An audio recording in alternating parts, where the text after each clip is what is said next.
اس کی شادی سے 2 دن پہلے میں وطن چھوڑ کر دبئی چلا گیا اور پھر 5 سال بعد واپسی پر میں بابا فرید الدین کے دربار پر حاضری کے لیے گیا۔ میں وہاں بیٹھ کر دعا کر رہا تھا کہ اچانک مجھے اس کی یاد آنے لگی۔ اتنے سالوں بعد مجھے اس کی یاد آئی۔ اس کی یاد نے میری طبیعت خراب کر دی، میرا دم گھٹنے لگا۔ میں دربار کے ایک کونے میں جا کر بیٹھ گیا۔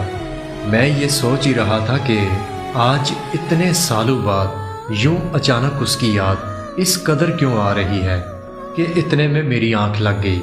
پھر جب میری آنکھ کھلی تو وہ بالکل میرے سامنے کھڑی تھی۔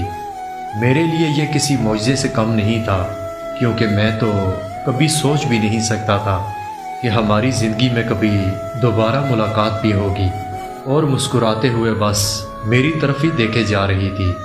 اس سے پہلے کہ میں اس سے کوئی بات کرتا، اسے کسی نے آواز دی اور وہ وہاں سے چلی گئی۔ میں اس کے پیچھے جانا چاہتا تھا، لیکن مجھ میں اتنی ہمت نہیں تھی کہ میں اپنی جگہ سے ہل بھی سکوں۔ ماضی کی جن کڑوی یادوں کو ختم کرنے کے لیے مجھے وطن چھوڑنا پڑا تھا، وہی کڑوی یادیں پھر سے میرے اندر زندہ ہو چکی تھیں۔ میرا ہر زخم پھر سے تازہ ہو چکا تھا۔ میری حالت مزید خراب ہونے لگی اور میں بے ہوش ہو گیا، اور پھر جب مجھے ہوش آیا تو میں پھر سے وہی لیٹا ہوا تھا۔ دربار سے گھر آ کر میں ایک عجیب سی کشمکش کا شکار ہو چکا تھا کہ دربار پر ملاقات محض ایک اتفاق تھا یا پھر خدا کی مرضی۔ اس بات سے نکلنے کے لیے اس کو دیا ہوا وعدہ مجھے توڑنا پڑا، اور مجھے اس کے گاؤں اس کے ماں باپ سے ملنے جانا پڑا۔ وہاں جا کر مجھے یقین ہوا کہ ہمارا ملنا محض اتفاق نہیں تھا، بلکہ اس میں خدا کی مرضی تھی۔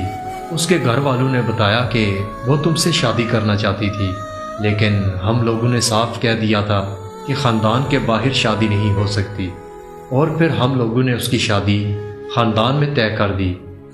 اس نے بہت زیادہ شور مچایا تھا، مگر ہم نے اس کی ایک نہ سنی۔ کاش تب ہم اس کی بات سن لیتے، آج وہ ہمارے میں زندہ ہوتی۔ اس کے گھر والوں کی یہ بات سننے کی دیر ہی تھی کہ میرے رونگٹے کھڑے ہو گئے۔ انہوں نے بتایا کہ وہ اپنی شادی والے دن زہر کھا کر مر گئی تھی۔